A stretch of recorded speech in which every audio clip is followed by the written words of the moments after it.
Saviez-vous que votre foie peut souffrir en silence pendant des années? On ne ressent souvent les premiers symptômes que lorsqu'il est déjà trop tard. Cet organe vital n'a pas de terminaison nerveuse. Résultat, il ne vous fait pas mal, même quand il est en train de se dégrader. Aujourd'hui, nous allons vous révéler le top 5 des aliments qui sont de véritables poisons pour votre foie. Et non, nous n'allons pas parler uniquement des coupables évidents. Je vous garantis qu'au moins un produit de cette liste va sincèrement vous surprendre. Restez avec nous jusqu'à la fin pour découvrir non seulement ces ennemis cachés, mais aussi par quoi les remplacer facilement et de manière gourmande, histoire de donner à votre foie une véritable chance de se régénérer. Avant de commencer, prenons une seconde pour visualiser la situation. Votre foie, c'est le filtre principal, la véritable usine chimique infatigable de votre corps. Il assure plus de 500 fonctions vitales. Il nettoie le sang des toxines, il est essentiel à la digestion et il stocke les vitamines ainsi que l'énergie.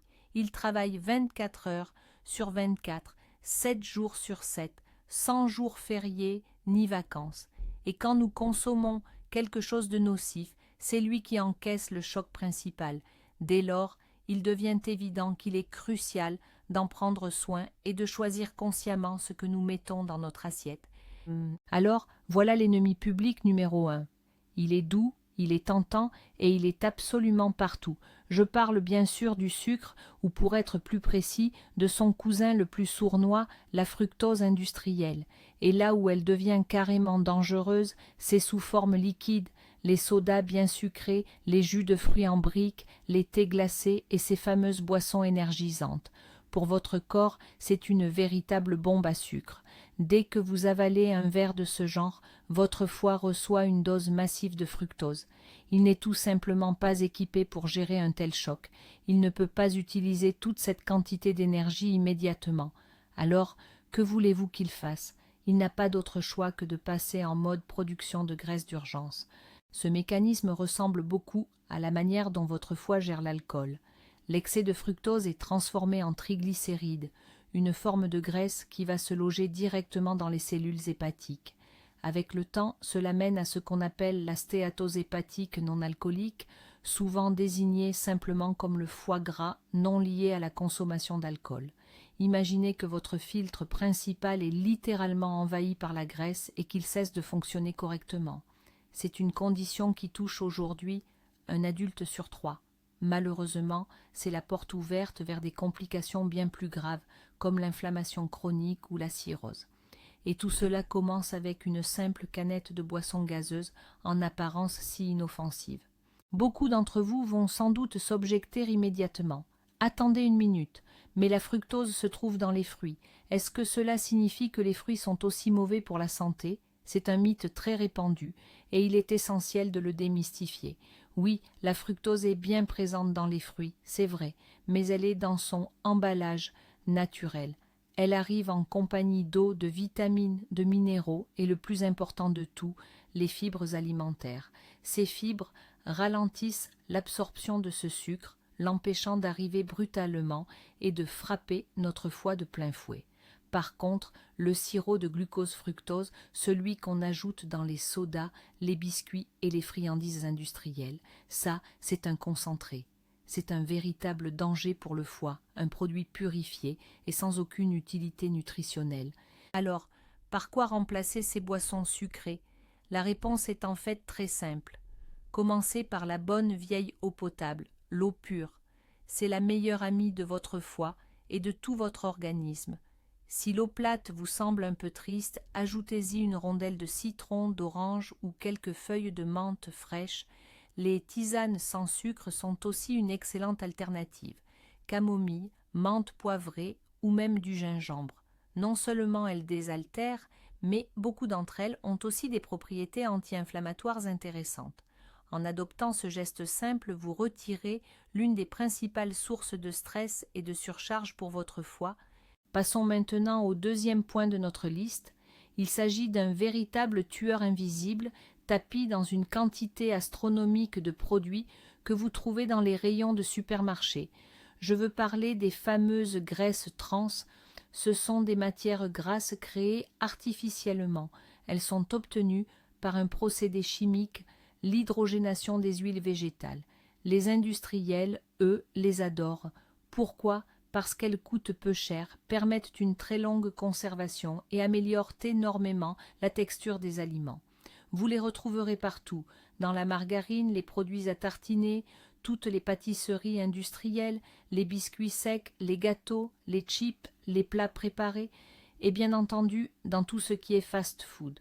En règle générale, si un produit croustille et si sa durée de vie est interminable, il y a de fortes chances que ce soit truffé de graisses trans. Mais pourquoi sont-ils donc si dangereux? Les graisses trans sont tout simplement des corps étrangers pour notre organisme. Notre corps ne sait absolument pas comment les gérer, ni comment les traiter correctement. Dès qu'elles pénètrent dans le système, elles provoquent une inflammation dite systémique. Et c'est le foie qui trinque en premier, évidemment. Elles s'incrustent dans les membranes de ces cellules, perturbant gravement leur fonctionnement normal. Ce mécanisme déclenche un stress oxydatif, endommage les cellules hépatiques et encourage l'accumulation de graisse de manière encore plus importante. L'absorption régulière de ces graisses trans augmente donc considérablement le risque non seulement de stéatose hépatique, le fameux foie gras, mais aussi de fibrose, voire pire encore, de cirrhose du foie. Comment démasquer cet ennemi? La règle d'or, lisez attentivement les étiquettes. Si dans la liste des ingrédients vous trouvez les termes suivants, huile végétale partiellement hydrogénée, graisse de cuisson, margarine ou substitut de matière grasse laitière, n'hésitez pas, reposez immédiatement ce produit sur l'étagère. Ne vous laissez pas duper par un bel emballage. Prenez l'exemple d'une simple gaufrette ou d'un biscuit d'apparence inoffensive. Ils peuvent contenir jusqu'à 50% de graisse trans sur la masse totale de lipides. C'est un coup de massue terrible porté à votre santé, une agression que vous vous infligez à chaque bouchée. Fuyez ces aliments. Heureusement, il est très simple de faire la chasse à ces graisses trans. Au lieu de la margarine et des pâtes à tartiner industrielles, revenez au beurre. Utilisez du beurre de qualité, mais attention, toujours en quantité raisonnable. Ou alors, privilégiez les huiles végétales non raffinées, l'huile d'olive, de lin ou de coco par exemple. Et concernant les gâteaux et pâtisseries du commerce, souvent pleins d'additifs inutiles, reprenez le chemin de la cuisine. Essayez de préparer vous-même vos douceurs. Un bon gâteau maison ou des biscuits faits avec du vrai beurre seront 1000 fois meilleurs pour votre santé. Et surtout, ils seront bien plus savoureux que leurs équivalents industriels. De cette façon, vous savez exactement ce que vous mangez et vous contrôlez vous-même la qualité de tous les ingrédients. Poursuivons. Notre troisième ennemi, et celui-là, on le sous-estime souvent, c'est l'excès de sel. Oui, je parle bien du sel de cuisine classique, celui qu'on utilise tous les jours. Bien sûr, le sodium est vital.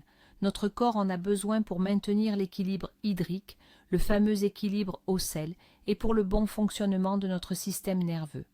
Le problème, c'est que nous, les humains modernes, en consommons bien plus que la quantité recommandée. On dépasse largement les doses. Et attention, le principal danger ne vient pas de la salière que vous avez sur la table.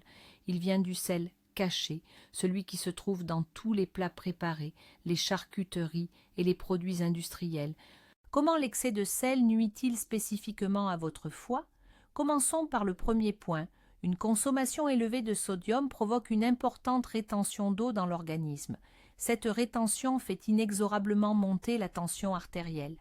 Or, cette situation impose un stress et une charge supplémentaire sur tous vos organes vitaux, y compris bien sûr le foie.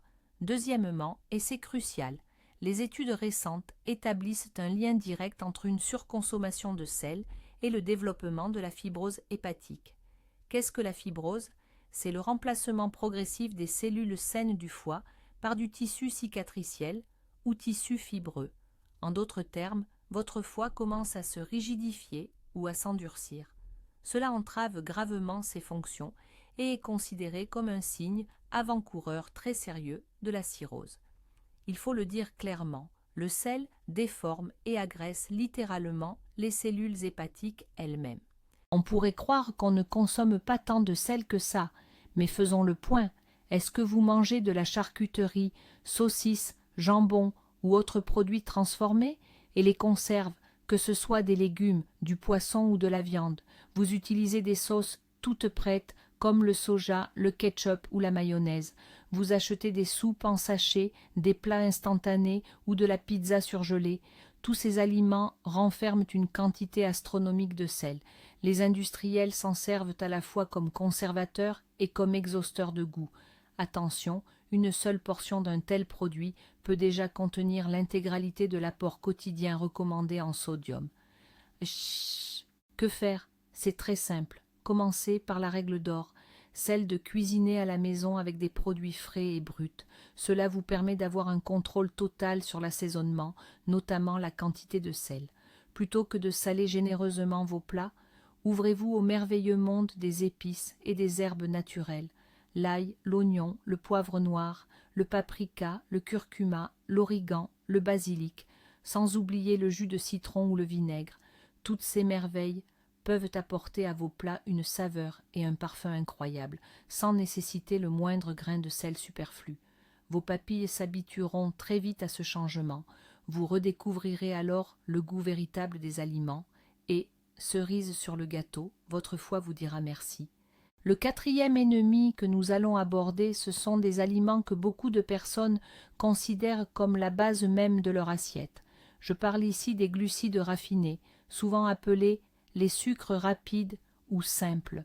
On y trouve le pain blanc, bien sûr, mais aussi les viennoiseries, le riz blanc, les pâtes faites avec des farines trop fines, la semoule et la majorité des céréales de petit déjeuner ou des flocons.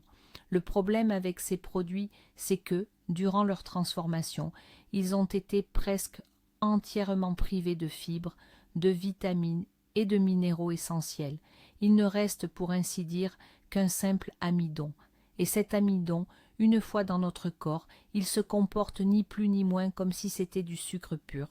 Quand vous mangez une assiette de pâte blanche ou un simple sandwich avec du pain blanc, ces aliments sont digérés très rapidement.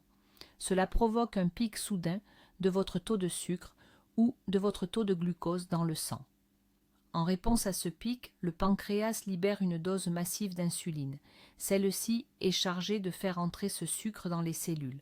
Mais quand il y a beaucoup trop de sucre, les cellules finissent par saturer. Elles ne peuvent plus l'absorber, et c'est là que le foie intervient à nouveau.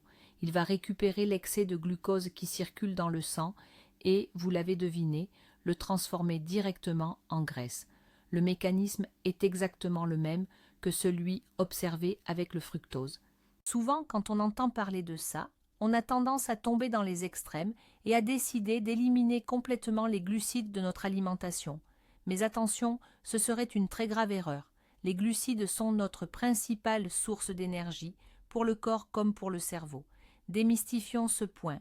Il n'est absolument pas nécessaire de les bannir. La clé, c'est de savoir choisir les bons glucides. Ces bons glucides, qu'on appelle aussi les glucides complexes, sont naturellement très riches en fibres. Ces fibres ralentissent leur digestion, ce qui assure une arrivée progressive et régulière du glucose dans le sang. Cela procure une sensation de satiété durable tout en ménageant votre foie et votre pancréas. C'est très simple de changer ses habitudes et les options sont nombreuses. Au lieu du pain blanc, privilégiez le pain complet ou le pain de seigle. Remplacez le riz blanc par du riz brun, noir, rouge ou par des céréales comme le sarrasin, le quinoa ou le boulgour. Concernant les pâtes, choisissez-les uniquement à base de blé dur et surtout, ne les faites pas trop cuire. Plutôt que des céréales sucrées, pour le petit déjeuner, préparez plutôt un bon bol de flocons d'avoine à cuisson lente. Ces simples ajustements alimentaires ne feront pas que protéger votre foie. Ils vous apporteront également plus d'énergie, amélioreront votre transit et vous aideront à maintenir un poids stable. Et pour finir, le cinquième point de notre liste. C'est sans doute le plus évident, mais il est loin d'être le moins important. Il s'agit, bien sûr, de l'alcool. Et là, j'aimerais vraiment attirer votre attention sur un point crucial, que beaucoup de gens soit ignorent, soit préfèrent mettre de côté. On parle ici du mythe de la fameuse dose sans danger. Malheureusement, pour vos cellules hépatiques, la notion de quantité d'alcool sans risque n'existe tout simplement pas. Toute quantité d'éthanol est un poison pour l'organisme, et c'est votre foie, et lui seul, qui est chargé de le détoxifier, Dès que l'alcool atteint le foie, les cellules hépatiques se mettent à travailler sans relâche pour le décomposer en éléments plus simples. C'est au cours de ce processus de dégradation qu'est produit l'acétaldéhyde. Cette substance extrêmement toxique attaque directement les cellules du foie, provoquant à la fois une inflammation et un phénomène connu sous le nom de stress oxydatif. Si vous consommez de l'alcool régulièrement, même à petite dose, le foie n'a tout simplement pas le temps de se régénérer correctement. Cette inflammation chronique mène progressivement à plusieurs étapes. Elle débute par la stéatose hépatique alcoolique, souvent appelée le foie gras, évolue ensuite vers l'hépatite alcoolique et se termine malheureusement par la cirrhose. La cirrhose est un état irréversible où le tissu hépatique sain est remplacé par du tissu cicatriciel, rendant le foie incapable d'assurer ses fonctions vitales. Un petit verre de vin le soir, c'est votre rituel, n'est-ce pas? Pour vous détendre et soi-disant pour le bien de vos vaisseaux. C'est peut-être un plaisir pour vous, mais pour votre foie, c'est un travail quotidien, une véritable astreinte. Imaginez-le en permanence aux heures supplémentaires, dans une usine chimique dangereuse et sans aucune protection, jour après jour, année après année. Tôt ou tard, la capacité de production s'épuise et cette machine finit inévitablement par s'user ou même par casser. Et le plus effrayant dans tout ça, c'est que cette panne arrive en silence.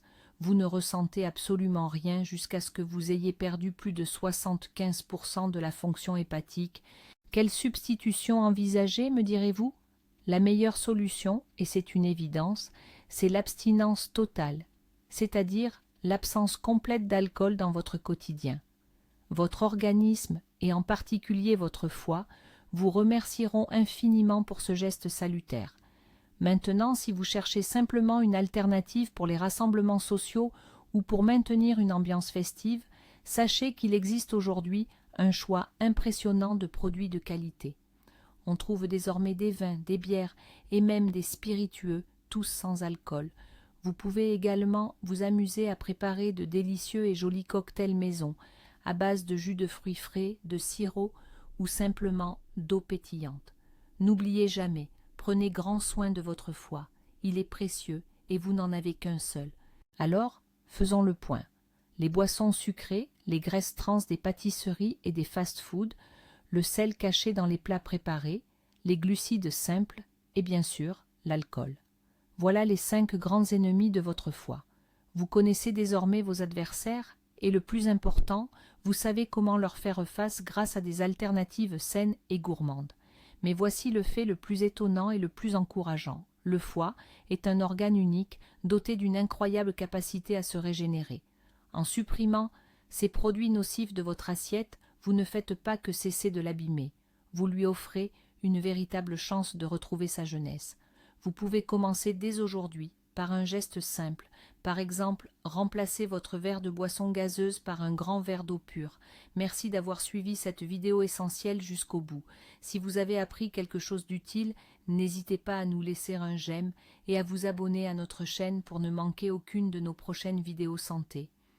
Et maintenant, une question pour vous. Parmi tous ces aliments, lequel vous a le plus surpris? Partagez votre réponse dans les commentaires ci-dessous. Nous pourrons en discuter ensemble.